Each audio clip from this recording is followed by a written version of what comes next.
Breaking news, the Department of Homeland Security has just confirmed to CNN that federal law enforcement agents have raided properties owned by musician and producer Sean Diddy Combs. All of these deviants is all catching hell in 2024. It's up for all of them. It don't matter if you Diddy or whoever you is. All lies will be exposed. That's all. You're a dad now. Would you ever send your kid to Puffy camp? Hell no. Starting to act different, huh?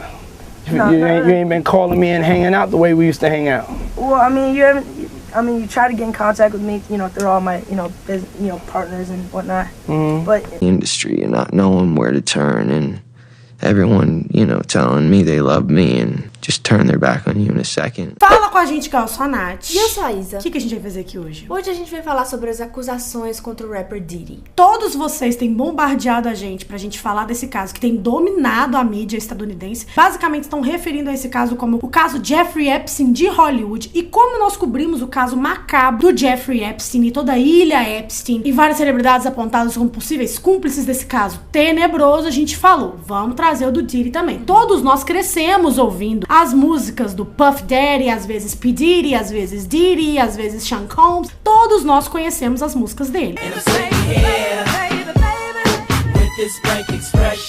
Todos nós conhecemos o trabalho dele, o legado dele, e o fato que ele é um dos maiores bilionários da música e um dos grandes empresários aí do hip hop. Só que por que agora a galera tá levantando coisas sobre ele? Porque basicamente houve um mandato de apreensão na casa dele e muitas coisas sempre perseguiram o Diddy, não só sua genialidade ou seus anos na indústria, mas teorias da conspiração, e as pessoas começaram a levantar coisas como por que todo mundo que se associa ou trabalha ou se casa com ele tem a sua vida destruída ou eventualmente são até mortos e ele continua ali, intacto, ileso. A gente vai falar sobre o Usher, sobre o Justin Bieber, sobre a Cassie, sua ex-mulher, e sobre as pessoas que vieram do passado do Diddy pra gente chegar até aqui. Se inscreve no canal, dá like nesse vídeo, comenta pra esse vídeo chegar em mais pessoas e nos ajude a bater 200k. Vocês têm nos ajudado muito esse mês, a gente agradece vocês. Sim, e vai seguir a gente também nas redes sociais, que a gente tá sempre atualizando vocês por lá. Notícias do mundo pop, da cultura nerd, vai lá pra se atualizar. Temos Twitter também, se você fica só aqui, você perde muita coisa. Tem que estar sempre integrado no universo Nath e Isa, tá bom? Como a Nath disse, o Sean John Combs, mais conhecido como Diddy, é um produtor, rapper e empresário norte-americano de muito sucesso. Ele tem uma gravadora também chamada Bad Boy Records, ele também tem linha de roupa, uma cadeia de restaurante, uma produtora de filmes, ele ainda é dono da Ciroc, gente. Ele tem várias empreitadas de negócio e por isso ele se tornou o primeiro bilionário da música. Desde criança ele já era inclinado musicalmente, ele sempre foi muito carismático e os pais dele sempre souberam que o sonho dele era trabalhar no mundo da música. Quando foi que ele teve aí o seu primeiro grande trabalho no mundo da música? Foi no final dos anos 80, quando ele conseguiu um estágio na Uptown Records, que rapidamente se tornaria a posição de vice-presidente dessa companhia e cujo CEO era o André Harrell. Por favor, coloque um pinzinho nesse nome. Esse homem era uma pessoa que teve aí um interesse especial pelo Diddy desde muito cedo na indústria. O menino tinha apenas 20 anos e ele gostou muito de trabalhar com o Diddy, apadrinhou ele na indústria, era uma pessoa que tinha uma proximidade, ensinou tudo o que ele sabia pro Diddy e o transformou em VP, em vice-presidente da sua empresa rapidamente. Mas antes da gente falar do Diddy na indústria, mais pra frente disso, a gente tem que também falar um pouquinho do André Harrell, que iniciou a Uptown Records com pessoas como o Diddy. O Diddy trouxe aí seu amigo e rapper Heavy D. Ele era uma pessoa que já, assim, era muito boa em talentos, em scouting, sabe? Essa coisa de conquistar novas pessoas. E o André Harrell aprendeu tudo que ele sabia e passou pro Diddy com o Clive Davis, que era basicamente o maior mogul, né? O maior empresário da indústria da música naquela época. Mas por que a gente tá falando de figuras como esse André Harrell, como esse Clive Davis? É pra vocês entenderem, a gente tem feito vários vídeos, né, sobre Quiet on Set, e a gente falou nesses vídeos, a gente vai reiterar aqui que a gente acredita muito que abusos geram abusos. Então pra vocês entenderem aonde, o lugar onde supostamente o Diddy está hoje, o homem que ele supostamente se tornou hoje, a gente tem que entender quais foram os mentores dele na indústria. Clive Davis, gente, ele é, como a Nath disse, um cara que era muito influente no mundo da música. Ele foi o primeiro grande CEO musical abertamente LGBT e ele foi responsável não só pelo Diddy, gente, mas por pessoas como a Whitney Houston e diversos outros talentos. E assim como o André Harrell fez com o Diddy, o Clive Davis fez com o André. Ele gostou dele, teve ali uma simpatia por ele logo de cara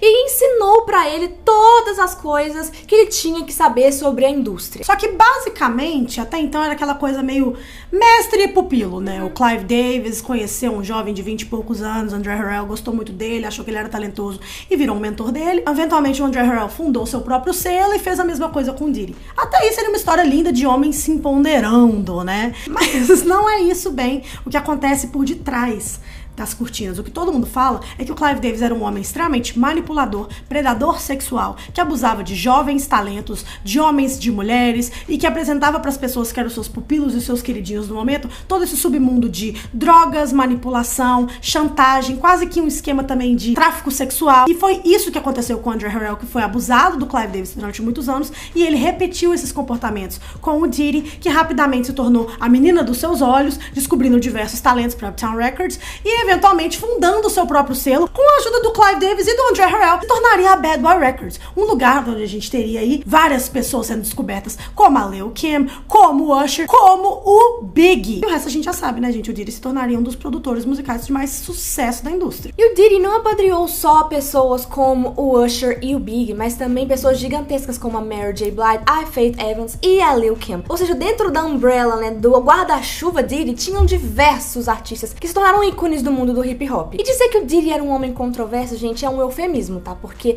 se a gente for contar que todas as controvérsias e tudo que ele já foi acusado de fazer ou que fez, a gente vai precisar fazer um documentário de diversos episódios, então a gente vai tentar resumir as coisas mais importantes pra vocês entenderem aonde a gente tá hoje, né, no mundo atualmente. Todo mundo sabe que ele descobriu aí o Big, que se tornou, tipo assim, a cara do hip hop de Nova York, a cara do hip hop da Costa Leste. A gente sabe da rivalidade emblemática da Costa Oeste com a Costa Leste no hip hop, que ocasionou a casualidade dos dois maiores nomes desses movimentos, do lado oeste o Tupac e do lado leste o Big, que antes eram amigos, colaboravam juntos, mas por causa aí de várias altercações e de maus entendidos acabaram perdendo suas próprias vidas. Até hoje a gente não sabe quem os matou, quem encomendou essas mortes e por que que isso aconteceu. Mas o que a galera fala é que todas essas pessoas implicadas foram severamente punidas, algumas mortas, muitas desaparecidas, e a única pessoa que continua intacta com seus bilhões na conta é o Puff Daddy, mesmo depois de todos esses anos. E muitas pessoas chegam a dizer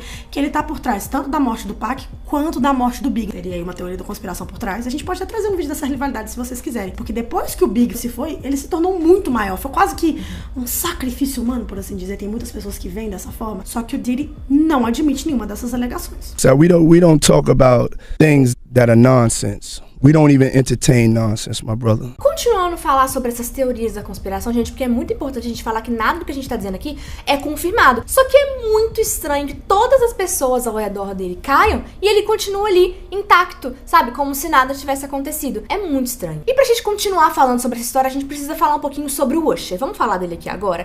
Ele, gente, foi descoberto muito criança. Ele tem uma carreira extensíssima no mundo da música. Ele tinha apenas 13 anos quando ele foi descoberto pelo L.A. Reid. Vocês lembram do L.A. Reid? Que fez X Factor, né? Ele fez o Fifth Harmony, fez várias temporadas de X Factor, vocês devem lembrar dele. Ele descobriu o Usher e ele sabe que o Diddy tem um talento especial pra preparar os artistas, sabe? Porque ele já apadrinhou diversas pessoas no mundo da indústria, então ele falou, cara, vou mandar um menino pra você que é muito especial, você cuida dele, apadrinha ele e transforma ele aí num artista no seu Flavor Camp, porque ele tinha um acampamento dos artistas que era chamado de Flavor Camp. Pra galerinha do K-pop que acompanha esse canal também, é quase que um sistema de trainees. É basicamente isso, o Usher foi levado pra ser trainee, basicamente. Só que isso era no que as pessoas achavam que acontecia dentro do Flavor Camp do Diddy. Só que mal sabíamos nós que na verdade era um bacanal do cacete. Exato, era muito pior do que a gente imaginava. E o Usher, anos depois, veio dizer que ele nunca deixaria seus próprios filhos entrarem ali nessas festas, participar desse Flavor Camp, porque ele aprendeu muita coisa errada ali. That there were very curious things taking place, and I didn't necessarily understand. Biggie Smalls was there, Lil Kim, Craig Mack, Faith Evans, Jodeci, Mary J. Blige. They didn't know nothing about this shit. Oh.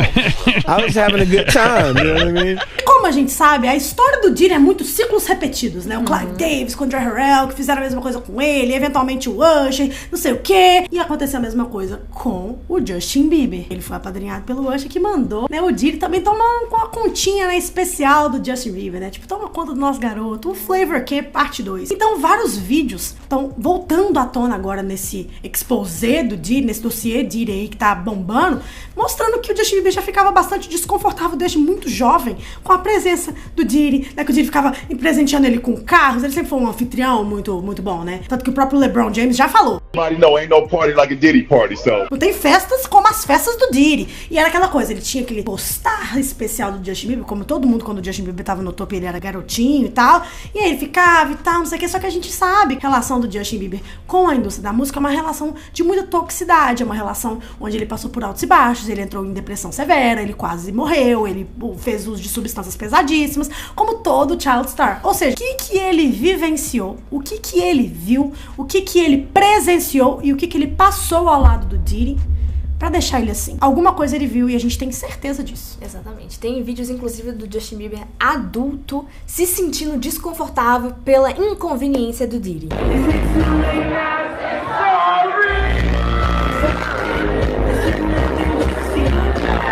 O que será que esse menino viu? A gente provavelmente nunca vai saber, mas as pessoas estão trazendo esses vídeos de volta pra poder relembrar e pensar, colocar uma pulguinha atrás da orelha de todo mundo. Será que aconteceu alguma coisa ali? Só que basicamente agora a gente vai entrar na parte mais macabra, porque assim, de todas as teorias conspiracionistas em volta das pessoas que se associam por trabalho ao Diddy, nada se compara à família do Diddy, nada se compara às mulheres, principalmente, que se associam romanticamente com o Diddy. Ele sempre foi um cara assim, que teve muitas namoradas, ele já namorou a J.Lo, ele namorou agora durante 10 anos a Cassie, e teve uma pessoa muito importante na vida do Diddy que ficou com ele por quase 20 anos, que é a Kim Porter, que é basicamente a mãe de 4 dos 7 filhos do Diddy. Quando que ele e a Kim se conheceram, gente? Nos anos 80, quando ela trabalhava na Uptown Records, ela era secretária do Andre Harrell, ela se aproximou ali do Diddy, eles começaram a se envolver romanticamente, e eles ficaram juntos entre indas e vindas por quase 20 anos. E a relação dele com ela, gente, era muito abusiva. Ele tinha com ela uma coisa muito especial, uma possessão especial, que ele grampeava o telefone dela pra saber com quem que ela tava conversando, ele se achava dono dela. Ele realmente, tipo assim, sentia até quando eles chegaram a terminar e ele namorou a J.Lo, ele queria saber com quem que ela tava andando. Homens que chegaram a se relacionar com ela na época que eles estavam separados recebiam ameaças de morte. Inclusive, um dos namorados que ela teve nessa época apareceu morto em sua casa depois de um surto, depois de uma paranoia, dizendo que ele tava sendo perseguido e que as pessoas queriam matá-lo. Ele era um empresário de música também chamado Shakir Stewart, e ele era um homem perfeitamente normal mentalmente falando, e aí ele teve um episódio de mania, falando que tava sendo perseguido, que queriam matar ele, e ele apareceu morto. Vocês tirem as próprias conclusões, gente. Anos depois, né, mais tarde, aos 47 anos, em 2018, a Kim Porter apareceria também morta em sua casa. E a investigação forense do caso dela encontrou em seus exames toxicológicos substâncias tóxicas em seu sangue, mas no final das contas, a conclusão foi que ela morreu de uma gripe não curada, que virou uma pneumonia, e acabou levando à morte dela. Mas o interessante disso tudo, gente, é que o investigador principal do caso também depois apareceu morto, e ficou tudo por isso mesmo. Agora eu tenho só que falar uma coisa. Quando o Diddy tinha 20 anos e ele se associou ao Clive Davis, essas pessoas ali na Uptown Records, né, com o Andre Harrell, eram 5 pessoas que eram as originais, né, os originais, Vampires, da Uptown Records. Eram 2 empresários, 2 rappers, no caso o Diddy e o Heavy D, seu amigo de longa data primeiro, o amigão dele na indústria, e a Kim, sua ex-mulher, que foi a empregada mais longa que a Uptown Records já teve, porque ela era assistente pessoal do Andre Harrell. E em uma entrevista, uma pessoa, né, que conhece bastante da indústria, chegou a dizer o seguinte sobre essas pessoas. Uptown Records started with 5 people. Andre Harrell, Al B. Sure, Heavy D, and Puffy. And Kim was the longest working employee because she was there from the very beginning. She was Andre's personal assistant. Kim is dead. Heavy D is dead. Andre Harrell is dead. The only 2 left are Puffy and Al almost died. Isn't that interesting? Todos os fundadores da Uptown Records já morreram. Menos o Diddy. Todas as pessoas em volta dele morreram.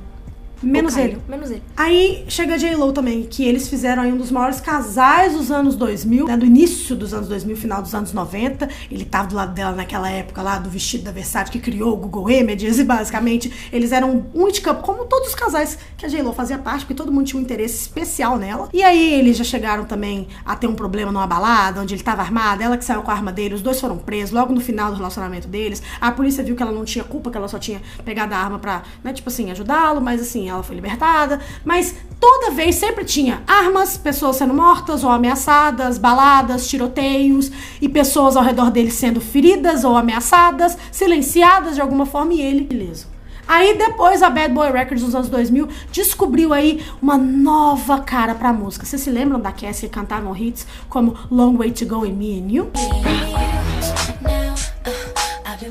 Ela era a nova protegida da Bad Boy Records nos anos 2000, se tornou rapidamente uma cantora muito popular e começou a namorar com o Diddy. Ela era muito bonita, muito jovem, e ele tinha quase 40 anos e ela 19. Começa aí. Já começa aí as problemáticas, porque o Diddy, ele tinha esse comportamento, gente. Ele gostava muito de se envolver com meninas novas que acabaram de chegar na indústria. Bonitas, né? Pra dar uma ali de vampiro mesmo, sugar da juventude do poderio delas e depois largar. Era basicamente isso que ele fazia. Já era problemático por si só. Mas a história da Cassie, gente, é também outra história de terror, porque eles ficaram juntos durante 10 anos e depois que eles se separaram, ela foi a primeira a desencadear toda essa queda do Diddy. Foi os relatos dela que levaram onde a gente se encontra hoje. O que aconteceu, gente, foi que ela abriu um processo contra ele depois que eles se separaram e ela contou os diversos abusos que ela passou na mão dele. Ela foi violentada sexualmente e ela, inclusive, era obrigada a ter relações sexuais com profissionais do sexo enquanto ele filmava. E ela também sofreu agressões físicas dele. Foram 10 anos de um relacionamento extremamente abusivo e tóxico.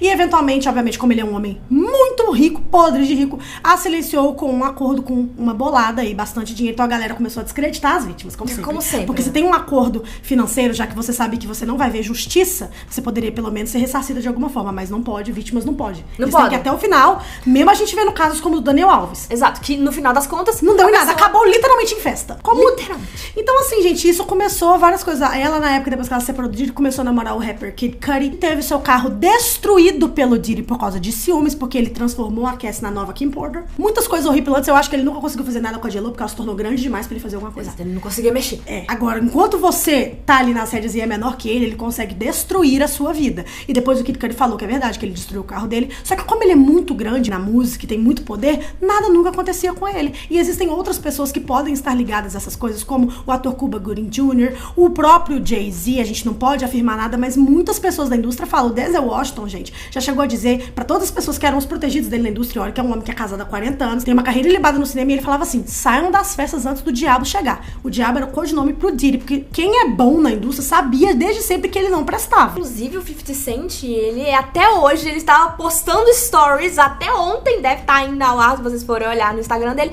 contra o Diddy. Ele tá sendo um cara que ele tá até produzindo um documentário pra expor pessoas como o Jay-Z, o Diddy, que ele abertamente sempre falou, ele nunca gostou, ele nunca compactuou e sempre soube que eram criminosos. E aí a gente chega atualmente, todo mundo na indústria sempre soube da infâmia do Diddy, que ele era um cara meio macabro, que ele dava festas com prostitutas e abusava sexualmente de meninas, de meninos. Ele era um cara que permitia e facilitava pros seus amigos cometerem crimes sexuais. Isso é o que estão dizendo, e por isso que ele tá sendo investigado. Ele é um cara extremamente abusivo com suas ex-mulheres, todo mundo sabia que ele mantinha relações também com homens, e era essa coisa assim, muito maluca. Agora que a gente tá vendo até o Quiet on Set, gente, o documentário que expôs a podridão da Nickelodeon, os horrores que os Astros X passaram, o Show All That, que foi o primeiro que revelou aí a crueldade do Dan Schneider, já teve uma participação especial do Diddy, e ele compactuou de falar piadinhas esquisitas que hoje a gente vê, porra, como é que um homem de 30 anos achou que essa piada era engraçada de fazer num set só com crianças? Hey, Diddy. What's up? We can't wake up Shane. Take this toy helicopter. Put it down his pants. All right, we'll do it. We'll do. Que é isso, o Diddy sempre foi uma figura meio tóxica e meio problemática. A polícia de LA agora fez um mandato de busca e apreensão na casa dele, né, gente? E ele tá foragido. Ele até voltou pras redes sociais postando uma foto da sua nenenzinha, porque ele sempre contrapôs, né, essa coisa da infâmia dele, das teorias da conspiração, sendo um bom pai. Ai, que ele é um bom pai, ele é pai de menina, ai, não sei o que, foto das minhas filhas, eu amo minhas filhas. Era bem complicado. Meus agora, filhos são meus protegidos. Tudo. E agora postou uma fotinha da filha pequenininha dele, mandando feliz Páscoa pra todo mundo. A bebê perfeita, e usando isso assim pra, tipo assim, realmente trazer a opinião pública pro lado dele. Não, tipo, não, paizão, gente, como é que um paizão, pai de menina, como é que você quebra o silêncio? Porque a última vez que ele quebrou o silêncio foi em dezembro do ano passado com um comunicado. Ele chegou a dizer o seguinte nos stories em dezembro do ano passado: basta é basta. Nas últimas semanas fiquei sentado em silêncio e observei pessoas tentando matar meu caráter, destruir minha reputação e meu legado. Alegações repugnantes foram feitas contra mim por indivíduos em busca de um pagamento rápido. Deixe-me ser absolutamente claro, não fiz nenhuma das coisas horríveis que estão sendo alegadas. Lutarei pelo meu nome, pela minha família e pela verdade. Segundo ele, tá sendo vítima da cultura do cancelamento e que ele não fez absolutamente nada do que estão dizendo que ele fez. Mas assim, gente, em conclusão, sinceramente, a gente olha todo o histórico, a gente contou muitas coisas aqui pra vocês, não foi tudo, não tá? foi nem de longe, não foi nem de longe, foi 20%. Não foi 20%. Todas as alegações que tem contra ele. Então a gente tem milhares de vítimas que vêm falar sobre isso, milhares de acusações, diversas pessoas ao redor dele morrem ou caem na indústria e ele continua ileso, intacto, mas é só coincidência, é só cultura do cancelamento? Tudo é coincidência. Tipo assim, gente, se você tá vendo uma coisa que parece verde, tem cheiro de verde, parece